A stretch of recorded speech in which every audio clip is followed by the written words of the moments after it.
Danny Ainge once described Andrew Toney as the toughest man he ever guarded, then added a line that became part of basketball folklore.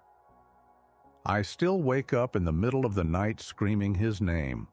Larry Bird reportedly placed Toney beside Michael Jordan when discussing the shooting guards he feared most Boston had seen enough to give the Philadelphia scorer a nickname that explained the feeling plainly: the Boston Strangler. By 30, Toney was out of the NBA. The player who scored 34 points in a Game 7 victory at Boston Garden helped Philadelphia win a championship and made 2 All-Star teams, completed only 8 professional seasons. His career did not end because defenders solved him. It ended after pain in both feet became severe enough to destroy the movement his game depended on. The medical truth arrived after the relationship with his own team had already begun to fracture. Toney sought an outside examination, and the diagnosis found stress fractures in both feet. Before that clarity, he had felt doubted by the organization. NBA representatives later arrived at his home early in the morning for a league-administered screening, an episode whose details remain disputed, but whose effect on the trust between player and franchise was unmistakable. That is the conflict behind one of the league's most compressed great careers. Boston's players remembered a nightmare. Philadelphia saw a champion become a medical question. Toney experienced the entire change from inside a body that hurt and an organization he believed no longer trusted him. The silence between him and the 76ers would last for decades. Before Boston feared him and Philadelphia doubted him, Andrew Toney was a steelworker's son in Birmingham. His parents told him not to build his future around basketball. They demanded academics first, and the discipline behind that rule would shape both the scorer he became and the teacher he chose to be after the game was gone. Andrew Toney was born on November 23, 1957, in Birmingham, Alabama. His father, Ernest James Toney, worked in steel, in a city where hard labor was not an inspirational slogan, but part of ordinary life. The lesson Andrew carried from that home was practical. Talent might open a door, but preparation was what allowed a person to stay on the other side of it. His parents did not reject basketball. They simply refused to let it become their son's only plan. School came first, and the game had to fit around it. That gave Toney an unusual foundation for a future professional athlete. Long before an NBA contract existed, he had been taught to imagine a life that could survive without one. Basketball still captured him. Julius Erving, Dr. J, was the player who occupied his imagination, a soaring star whose game seemed to expand the boundaries of the sport. To a boy in Birmingham, Erving belonged to a distant basketball universe. Years later, Toney would enter that universe, share a locker room with his hero, and help him win a championship. The more immediate surprise was what happened in Birmingham's GIMs. The serious student became a ruthless scorer once the game began. The restraint expected at home did not disappear on the court. It became control. Toney learned when to wait, when to attack, and how to turn a possession into a contest of nerve. That is a more useful way to understand his upbringing than simply calling him disciplined. His parents gave him a life beyond basketball. His father gave him an example of sustained work. Toney converted both lessons into a style that looked cold under pressure because so little of it seemed hurried. By high school, the result was impossible to hide. One night, the scorer whose family had refused to make basketball his entire future poured in 68 points in a single game. At Glen High School in Birmingham, the quiet, disciplined student turned into something else entirely the moment he stepped between the lines. The numbers from those years almost don't look real. As a junior, Andrew Toney averaged 31 points per game. As a senior, he pushed that all the way up to 37 points per game. And in one regional tournament game, he detonated for 68 points. 68 in a single high school game is more than a hot streak. It means surviving every adjustment an opponent can make, seeing extra defenders, and continuing to find a shot after everyone in the gym knows who will take it. Long before Boston designed coverages around him, Toney was learning what it felt like to become the entire problem a defense had to solve. The state of Alabama noticed. Toney was named Alabama's Mr. Basketball, the top honor a high school player in the state can earn. He was also selected as an All-American, not once, but as both a junior and a senior. By the time he was finishing high school, he wasn't a secret anymore. He was one of the best young players in the region, and the colleges were circling. The raw scoring announced him, but the shape of his game made the numbers sustainable. Toney could threaten a defender before the shot ever came, give him space, and the jumper was available. Crowd him, and the first step changed the angle. Force help toward him, and the floor opened for somebody else. Years later, Pat Riley would describe the quality behind all of it as being impervious to pressure. Toney did not need chaos to become calm. Calm was how he created chaos for the defense. College therefore represented two ambitions at once. He needed a place where the scorer could keep developing, but he also intended to complete the academic work his family valued. He arrived at the University of Southwestern Louisiana with both parts of that promise intact. There, Toney would finish a 4-year degree in 3.5 years and begin graduate study before the NBA called his name. At the same time, he would build one of the largest scoring totals in college basketball history. When Andrew Toney arrived at the University of Southwestern Louisiana, the school known today as Louisiana at Lafayette, he brought that same lethal scoring touch with him. As a senior, he averaged 26 1/10 points per game. Across his entire college career, he averaged 23 6/10 points per game. And when it was all over, he had piled up 2,526 career points. At the time, his 2,526 points ranked 13th in college basketball history. That standing matters because Toney was not arriving in the NBA as an unknown prospect whose legend was invented later. He had already demonstrated over 4 college seasons that defenses could prepare for him and still fail to remove him from the game. His work away from the court ran beside that production rather than serving as a decorative footnote. Toney completed his degree early and began graduate school during his final semester.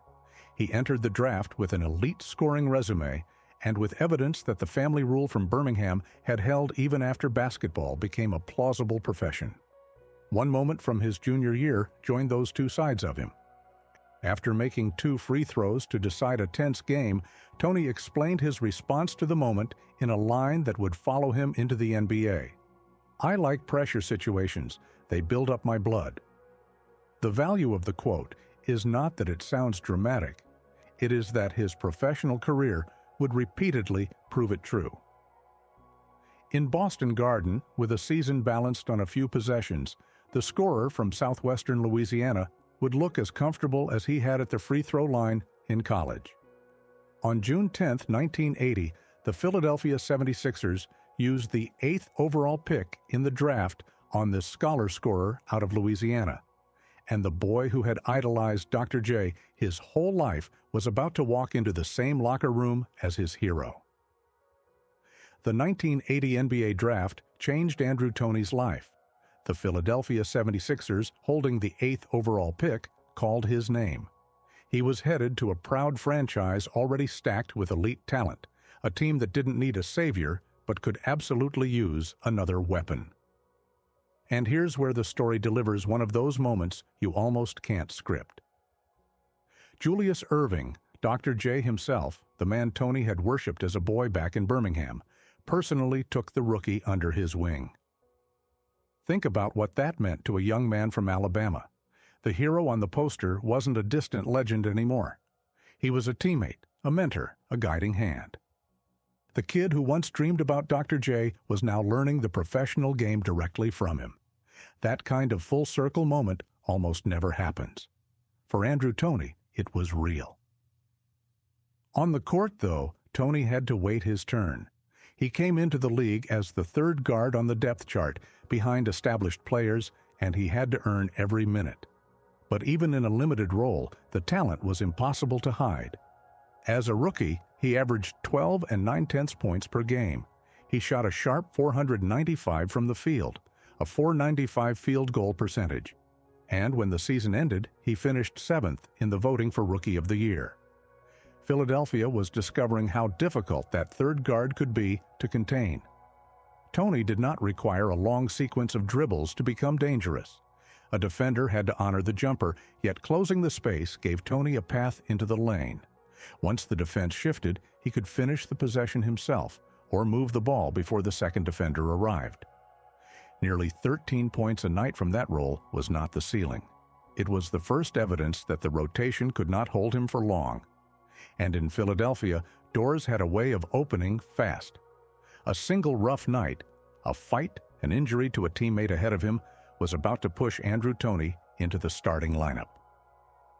And once he got there, the league would never be able to put him back on the bench again. Sometimes a career turns on something a man has no control over at all. For Andrew Toney, the door to stardom didn't swing open because of a brilliant performance or a coach's grand plan. It opened because of a fight. Starting guard Lionel Hollins was injured in an on-court scrap with Wayne Rollins, the towering center known across the league as Tree. When Hollins went down, the 76ers suddenly had a hole in their starting lineup. And the young guard from Birmingham, the one who'd been waiting his turn as the third option, was the most obvious man to fill it. Just like that, the weapon that had been hiding on the bench got handed the floor. What happened next was not a slow developmental climb.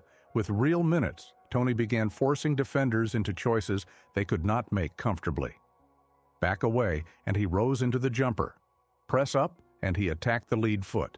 Send a larger defender, and Toney changed direction before that body could turn. Send a smaller one, and he found the shooting window over the top. He was not a project waiting to learn how to score. He was a finished scorer, finally receiving enough possessions to reveal the full problem. And the timing could not have been more loaded with destiny. Because as Toney was settling into that starting role, the Philadelphia 76ers and the Boston Celtics were barreling toward each other on a collision course that would define the entire early 1980s. Two proud franchises. Two rosters stacked with future Hall of Famers. A rivalry so heated it would come to feel less like basketball and more like warfare. Toney was about to find his haunted ground inside one of the most intimidating buildings in all of sports, the old Boston Garden with its parquet floor and its merciless crowd. Most visiting players felt their knees go soft walking into that arena.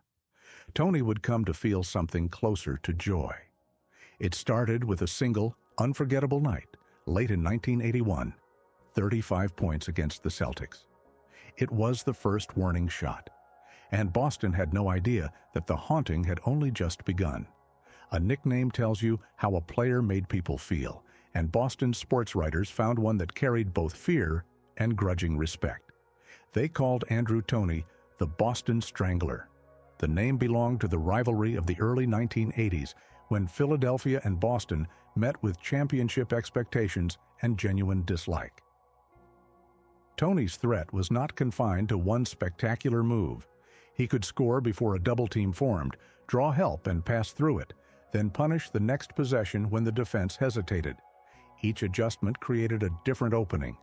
The nickname survived because the problem kept returning, especially in the building where visiting guards were supposed to lose their nerve. The evidence piled up fast. There was that 35-point eruption against the Celtics in a late 1981 regular season game. Then came the postseason, and that's where the legend hardened into something undeniable.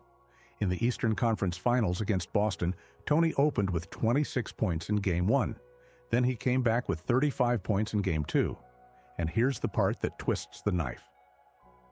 Both of those games were played in Boston, on Boston's floor in front of Boston's crowd. He was doing his worst damage in the one place visiting players were supposed to wilt. The 76ers surged ahead in that series, taking a commanding 3-1 lead. It looked finished. It looked like Toney was going to walk out of Boston Garden with the Celtics season in his pocket. But basketball has a way of humbling even the men who seem unstoppable. Boston tightened the screws, swarmed Toney, and held him to just 17 points across the final 2 games. The Celtics clawed all the way back and stole the series in 7. The first great chapter of the haunting ended not in triumph, but in heartbreak, a reminder that even a god of Boston Garden could be silenced when the pressure flipped the other way. You'd think a young player might be scarred by that collapse. Toney wasn't. He filed it away. Because 1 year later, in 1982, he would return to that same hostile building and pull off something that has almost no equal in the history of the sport. He would turn the Boston Garden crowd against its own beloved team. If you want the single moment that captures who Andrew Toney was, you go to Game 7 of the 1982 Eastern Conference Finals. The setting could not have been more brutal, a winner-take-all game inside Boston Garden against a Celtics team determined to repeat the previous year's comeback. Toney walked into that pressure cooker and dropped 34 points, leading the 76ers to victory and ending Boston's season on Boston's own floor. Remember his old words from college: "I like pressure situations. They build up my blood." This was that creed made real on the biggest possible stage, in the most hostile possible building, with everything on the line. And then came the moment that still feels almost impossible to believe. The Boston Garden crowd, among the most loyal and unforgiving fans in the league, people who lived and breathed with their Celtics, watched Andrew Toney break their team one more time. And instead of falling silent, instead of booing, they did something stunning. They began chanting for the rival 76ers to beat LA. A home crowd, gutted by the man who had just buried its team, turned and rooted for the Conquerors to win the title. There may be no purer tribute in the history of the rivalry. Boston did not simply lose to Andrew Toney. The building acknowledged him out loud. And that 34-point Game 7 wasn't a lone flash. Across that entire conference final, Toney was a one-man wrecking ball. He posted 30 points in Game 2 and 39 points in Game 4, and when the dust settled, he had averaged 22 and 1/10 points across the series. Game after game, he was the constant the Celtics simply could not solve. He carried all of that fury into the 1982 NBA Finals against the Los Angeles Lakers. He poured in around 26 a night against the best team in the West. But Magic Johnson's Lakers would have the final say, and the ring Toney was chasing would slip just out of reach. For now. Losing the 1982 Finals didn't shrink Andrew Toney's reputation. If anything, it grew because of how he played on that grand stage. Against the champion Lakers, Toney averaged roughly 26 points a game, while also dishing out 7 8/10 assists. He shot 529 from the field, a 529 mark in the finals, and knocked down his free throws at an 862 clip. Those aren't the numbers of a hot streak scorer. Those are the numbers of a complete, elite offensive weapon performing at his peak when the lights were brightest. Los Angeles had already received a warning during the regular season. On March 7, 1982, Toney scored 46 points against the Lakers, with elite perimeter defender Michael Cooper among the men trying to contain him. 46 against the team that would become champion complicates the idea that Toney's legend was merely a strange matchup with Boston. The Celtics gave him the nickname, but the problem traveled. That night also illustrates the geometry defenders faced. Cooper had the length and speed to crowd guards without surrendering an obvious lane, yet Toney kept producing. The threat of the jumper pulled the defense outward, the first step punished the extra pressure, and once help moved, his passing made the possession harder to finish. Boston may have described the fear most memorably, but the Lakers experienced the same sequence. Choose one answer, then watch Toney expose what it left open. And here's the clearest measure of how much the rest of the league feared him. After the 76ers finally broke through and won the 1983 championship, the Boston Celtics went out and made a major move. They traded for a future Hall of Famer, the rugged defensive guard Dennis Johnson. And the reporting at the time made it plain that they did it in significant part to find someone, anyone, who could slow down Andrew Toney. And Magic Johnson, too. Think about the weight of that. An entire proud franchise reshaped its roster, brought in a Hall of Fame defender, largely because of one guard on the other side. You do not rebuild your backcourt for a player you can handle. You do it for a player who keeps you up at night. There's a piece of locker room texture here that makes the whole thing come alive. When Toney got going on the wing, his own 76ers teammates on the bench had a ritual. They'd shout one phrase at whatever poor defender drew the assignment of guarding him. Torture chamber. That was the warning. Welcome to the torture chamber, because everyone in the building, players, coaches, fans, knew what was coming, and there was almost nothing the man across from him could do about it.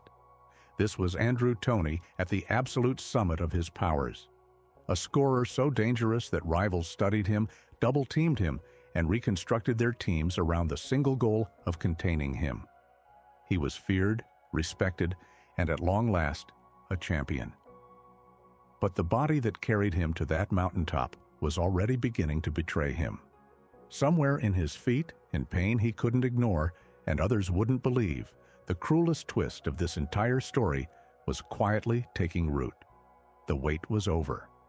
After the heartbreak in Boston, after falling to the Lakers, the Philadelphia 76ers finally climbed the mountain. In the 1982-83 season, they put together one of the most dominant championship runs the league had ever seen. And Andrew Toney was right at the center of it, pouring in 20 a game. Look at the company he was keeping. That title team wasn't just talented, it was a roll call of immortals. Julius Erving, Moses Malone, Bobby Jones, Maurice Cheeks. Every single one of those men would end up enshrined in the Basketball Hall of Fame. And Toney, the steelworker's son from Birmingham, wasn't tagging along for the ride. He was a featured weapon, a starter whose scoring made that loaded roster nearly impossible to defend. When you can drop 20 a night on a team that already has Dr. J and Moses Malone, you are not a complimentary piece. You are a co-headliner. His partnership with Maurice Cheeks made the backcourt work because the two guards asked different questions of a defense. Cheeks organized the possession, defended, and moved the ball where it needed to go.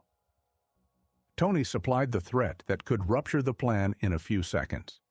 A defense occupied by Erving and Malone could not casually send another body toward him, and a defender left alone with him was entering the matchup Boston had already learned to fear. The fit mattered more than matching statistics. One guard held the team together, while the other could tear a defense apart. And the individual honors confirmed what everyone could see. Toney earned All-Star selections in 1983 and again in 1984. In that 83-84 season, he posted a career best 20 and 4/10 a night. And here's the statistical fingerprint that makes basketball people raise an eyebrow even today. A 50% lifetime field goal mark, exactly 50. For a guard who lived on the perimeter and fired from distance, hitting half your shots over an entire career is remarkable. That's the efficiency of a man who almost never wasted a possession. He was a champion, a two-time All-Star. And he was rewarded with a big contract for the era, money that recognized his place among the league's elite. But that contract, signed at the very height of his powers, would soon become the backdrop for the cruelest chapter of his entire life. For a stretch in the early 80s, recognition arrived from every direction. In September of 1983, Lafayette, Louisiana, the city that had watched him become a college scoring star, held Andrew Toney Day. His former university also established a scholarship in his name. The honors connected both sides of his life, the athlete who had reached the summit and the student who had completed his degree early. He was still in his prime, yet the places that formed him were already treating his career as a source of lasting pride. Philadelphia's commitment carried a different meaning. Toney received a substantial contract for the era because the franchise expected his prime to continue, not because it believed the story was nearly over. He had not drifted toward the edge of the rotation or been solved by younger defenders. The team had invested in him as an elite guard whose best years should still have been ahead. When the injuries took hold, the contract did more than raise financial tension. It widened the distance between what the organization believed it had secured and what Toney's body could suddenly provide. That's what makes what came next so brutal, because even as the banners went up and the checks cleared, something was going wrong deep inside his body. The feet that had carried him through Boston Garden, that had let him fire from distance and hit half his shots for a career, were beginning to fail him. Quietly at first. A pain that flared up and then lingered. A discomfort that didn't fade the way ordinary soreness does. The man being celebrated as one of the best guards alive was standing on a foundation that was starting to crack, and almost nobody understood how serious it was yet. By the 1985-86 season, the guard who once buried Boston would suit up for just 6 games, and the team that had paid him handsomely would begin to wonder out loud whether his pain was even real. 6 games. That is all Andrew Toney managed in the 1985-86 season. A 2-time All-Star and champion had gone from controlling playoff games to barely entering the schedule at all. Contemporary reports identified stress fractures in both feet, the kind of injury that attacked the foundation of everything he did. The first step, the sudden stop, the rise into a jumper, and the repeated impact of landing. The chronology is what turned a medical problem into a breach of trust. Toney reported serious pain, but the club's examinations initially failed to establish an injury that explained it. The organization and the player then disagreed over what his body could tolerate and how it should be treated. From the team's side, there was no clear diagnosis to justify the absence. From Toney's side, every attempt to push off supplied evidence that no report had yet captured. That gap placed his reputation inside the medical dispute. Toney had built his value on reliability in the hardest moments. Now his inability to play could be interpreted as reluctance rather than limitation. He was not merely waiting for a foot to improve. He was watching the identity he had earned, durable, controlled, ready for pressure, become part of the argument against him. The uncertainty also isolated him. A defender could be shown the shot that beat him. Pain was private, and an examination that found no obvious cause gave the organization something concrete to trust over the player's description. Each side believed it was responding to evidence. Only one side had to wake up and stand on the feet in question. Toney eventually sought an examination outside the team's medical process. The private evaluation supplied the answer he had been missing and the organization had not found: stress fractures in both feet. That wording matters. He was not competing on 2 conventionally broken feet, as the story is sometimes simplified. He was trying to play through stress fractures in both feet, a more precise description and no less destructive for a guard whose game depended on repeated acceleration, stopping, and lift. The diagnosis confirmed that the pain was real after trust had already been damaged by the delay. Once the fractures were identified, the earlier months could not simply be erased. Every failed attempt to play had carried 2 costs: more strain on Toney's body and more suspicion around why he could not remain on the floor. Medical clarity arrived, but it arrived too late to prevent the player and franchise from seeing each other differently. Jackie McMullen, writing in the Baltimore Sun in 1991, laid out the full cost of it. She reported that this pair of long undetected stress fractures was what caused Toney's decline, and that the whole ordeal triggered an ugly battle with the team's owner, Harold Katz, a fight she described as one that left both parties, in her words, bloodied and muddied. This wasn't a clean disagreement. It was a bitter personal rupture between a star player and the man at the very top of the organization, and it poisoned everything that followed. The contrast was severe. This was the guard Larry Bird placed in the same rare company as Michael Jordan, a player rivals had altered coverages and personnel to contain. No defender had discovered a clean answer for him. His career was being dismantled by injuries that were difficult to establish quickly, and by the mistrust that grew during that delay. The fractures would eventually heal. The relationship would not. And the events of the next stretch, including a 7 a.m. knock on his door that nobody would ever fully claim, would drive the wedge between Andrew Toney and the 76ers even deeper. Then came the episode that made the damaged relationship intensely personal. According to later accounts, two men described as connected to the league waited outside Toney's home overnight and approached his door at 7 in the morning seeking a league-administered substance screening. The reasons for that extraordinary visit were never fully clarified in public. Toney submitted to the screening and passed it. That result answered the immediate question, but not the one the visit left behind. Why had a champion under medical scrutiny been approached at his home in that manner? For Toney, the timing linked the episode to the broader suspicion he already felt from the organization. Responsibility remains disputed, and the surviving accounts should not be forced into agreement. Toney believed the 76ers had instigated the visit. The team and the league denied involvement.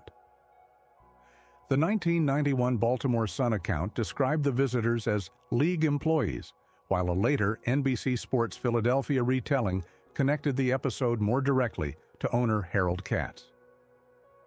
The public record supports the screening, the passing result, and the dispute. It does not provide a final, uncontested answer about who set it in motion. The emotional consequence is easier to establish because Toney repeatedly described it. At the same time he felt doubted about his pain, he now felt doubted about his character. The two conflicts became inseparable in his memory. A body he said was failing, a diagnosis that came late, and an early morning visit that convinced him trust inside the franchise had collapsed. After a morning like that, something between Toney and the franchise was broken for good. And within a few short, painful seasons, the man Boston once feared would walk away from the game entirely, at just 30 years old. The end didn't arrive with a farewell tour or a sold-out tribute night. It arrived quietly, the way these things do when a body simply refuses to go on. Toney pushed through 2 more abbreviated seasons, fighting his feet the whole way before he finally packed it in.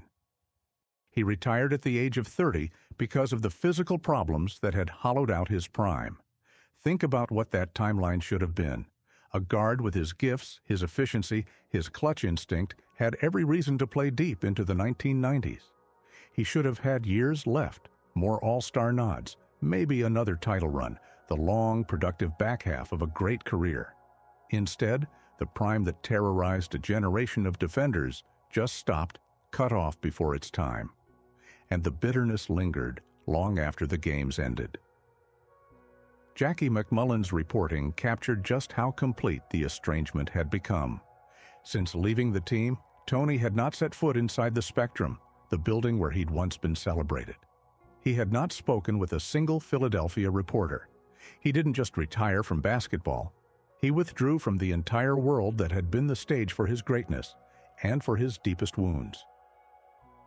Look at the career line he left behind, and you feel the loss in the numbers.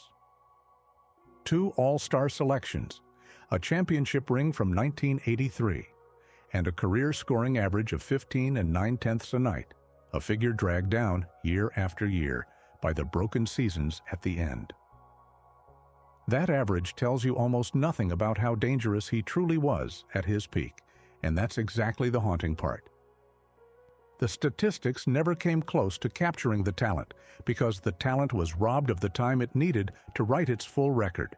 This is the cruelty at the heart of his story. Not that he failed, but that he was stopped. A loud, fearsome, unforgettable career ended in near silence, with a 30-year-old man walking away on feet that had betrayed him.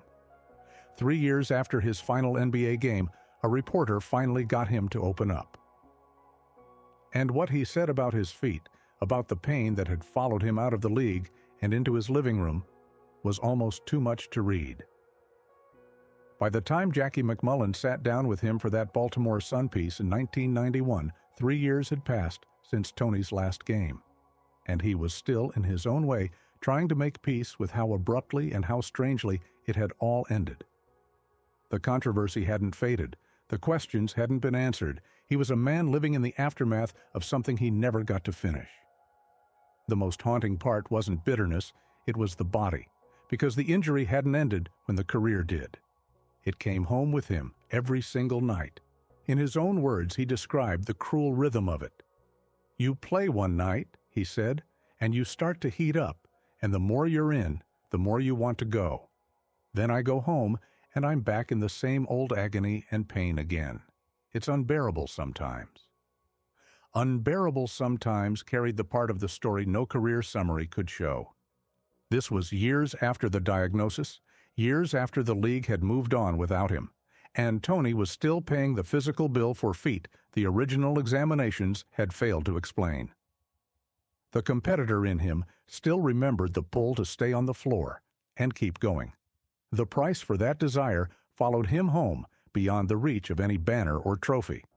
Now set that pain against a memory from the very same era, his own description of what it had once felt like to be Andrew Toney at the height of his powers. Asked about his strange mastery of Boston Garden, he offered no grand theory, no secret. "My first step out of the locker room, I was in range," he said. "It was just easy for me to score at Boston Garden." Easy. That was the word.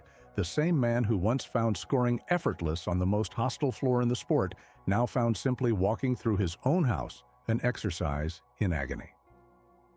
That contrast is the whole tragedy in 2 sentences. The ease of then, the suffering of now. While Toney carried that pain quietly, in private, the men who'd had the misfortune of guarding him refused to let the world forget what he'd been. And for decades they kept telling his story, even when he wouldn't. Here's the strange and beautiful thing about Andrew Toney's legend. He stopped talking. The franchise grew distant. The highlights faded into grainy memory. And yet the legend refused to die, because the men who had to face him kept it alive with their own confessions. Start with the Celtics, the team he tormented most. There's the famous moment when Pat Williams, working as an executive in the early 1980s, asked Danny Ainge a simple question. Which player worried him most when the playoffs rolled around? Ainge didn't name a league MVP. He didn't name the game's biggest icon. His answer, by the account that survived, was blunt. Not Magic, not Dr. J. It was Andrew Toney who kept him awake at night. And Ainge would go further still, admitting that even long after it was over, he still woke in the middle of the night, screaming Toney's name. That's not the language of respect. That's the language of haunting. Then there's the testimony from a man built to stop scorers.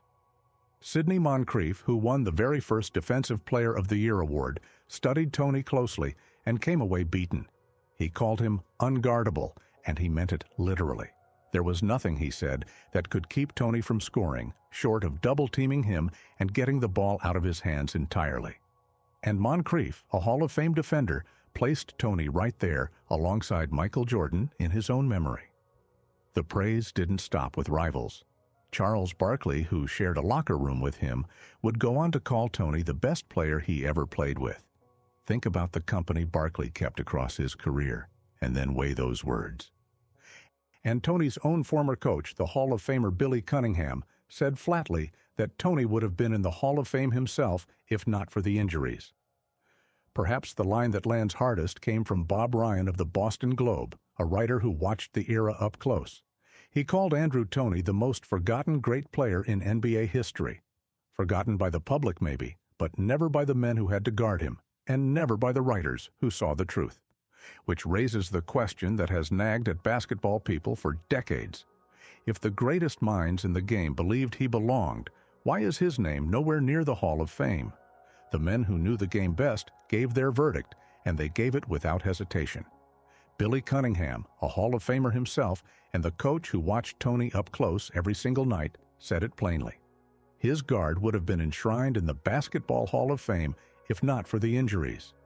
The longtime executive Pat Williams said the very same thing. These weren't fans dreaming out loud. These were insiders, decision-makers, people who had spent their lives measuring talent, and their conclusion was unanimous. The only thing standing between Andrew Toney and basketball's highest honor was a pair of feet that gave out too soon. He was not left entirely without recognition. The honors came region by region, year by year. In 1992, he was inducted into the Louisiana Sports Hall of Fame, a tribute from the state that had watched him pile up points in college. In 2013, Philadelphia welcomed him into its Sports Hall of Fame, the city where he'd done his greatest damage. And in 2016, his home state honored him with induction into the Alabama Sports Hall of Fame, closing a circle that had started in those Birmingham Giants. Regional immortality, 3 times over. But notice what's missing from that list: the National Shrine in Springfield, the building where his peers are gods. Here is the cruel symmetry of it. This was a player Larry Bird ranked beside Michael Jordan, a player Sidney Moncrief, a Hall of Fame defender, placed in that same rarefied air. And yet Jordan walked into Springfield as a deity, while the guard mentioned in the same breath was left standing outside the doors. Why? Because a Hall of Fame resume needs one thing above all else: time. Seasons stacked on seasons, numbers compounding year after year. And time was the single thing those 2 undetected fractures stole from him. The talent was never in question. The bones were. For more than 2 decades after walking away, Toney refused to set foot inside a Sixers building at all. Until one quiet night in January of 2013, when he finally, almost silently, came back. Let the length of that silence sink in. When Toney's Philadelphia playing days ended, he did not return to another Sixers game until January of 2013. That's roughly a quarter of a century. 25 years of staying away from the franchise he had helped lift to a championship, the team whose name he had carried into the most hostile arena in the sport. A separation that long isn't an accident. It's a wound that never fully closed. And when he finally did come back, it wasn't the warm, tearful homecoming you might expect. It was guarded, careful. He returned to the building, but he did not take part in the brief pregame ceremony. He did not show up for the media availability with his old teammates. He came, and yet he held himself apart, present in body, distant in everything else. The reporting from NBC Sports Philadelphia framed his reappearance perfectly, describing this elusive great as a figure who had spent decades just out of reach. This is the part that matters, and it deserves honesty. This was not a clean resolution. It was not the credits rolling on a feel-good reunion. It was something far more complicated and far more human. A partial thaw, a single cautious step toward a franchise he had every reason to keep at arm's length. You don't undo a quarter century of hurt with one appearance, and Toney clearly knew it. There is one softer thread in all of this. Over time, Toney and the owner at the center of his bitterest battle, Harold Katz, reportedly improved their relationship on a personal level. The 2 men, it seems, found some measure of peace between themselves. But peace between 2 people is not the same as peace with an institution. Even as that personal thaw took hold, the distance between Toney and the organization itself continued well into the 21st century. The man came back to the building. He never quite came back to the team. And away from all of it, far from the spectrum, far from the ghosts of Boston Garden, Toney had quietly built an entirely different kind of life, one with chalkboards instead of box scores. The killer of Boston Garden became something almost no one would have guessed. He became a teacher. Toney settled down outside Atlanta and stepped into an elementary school classroom, standing in front of children who had no idea that the patient man at the front of the room had once made grown professionals scream his name in their sleep. From there, he moved into mentoring work, serving as an instructional coach for the Gwinnett County Schools community-based mentoring program and lending himself to an effort called Project Reconnect. The competitor who had once lived for the loudest fourth quarters now poured himself into quiet, unglamorous work, guiding young people, one student at a time. Think about the full arc of that. This is the same household we started with back in Birmingham, where a steelworker father and a determined family preached one rule above all others: academics over athletics, books before basketball, the future before the game. For years, the world only saw the basketball, the scoring, the haunting of Boston. But in the end, after the cheering stopped and the body gave out, Andrew Toney circled all the way back to that original lesson. He found his lasting meaning not in the sport that broke his feet, but in a classroom. The boy who was told to value learning grew into a man who spent his second life teaching it. The game didn't entirely leave the bloodline, either. Toney's son Channing carried it forward, playing college basketball at Division I at the University of Alabama at Birmingham before taking his game overseas, competing professionally in Europe, including a stretch in Poland. The talent that once terrified the Celtics passed down in its own way to the next generation. There is a fitting justice in the second life.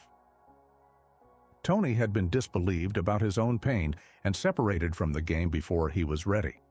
He later became useful to young people by doing the opposite, showing up, listening, teaching, and helping students build futures that did not depend on athletics alone.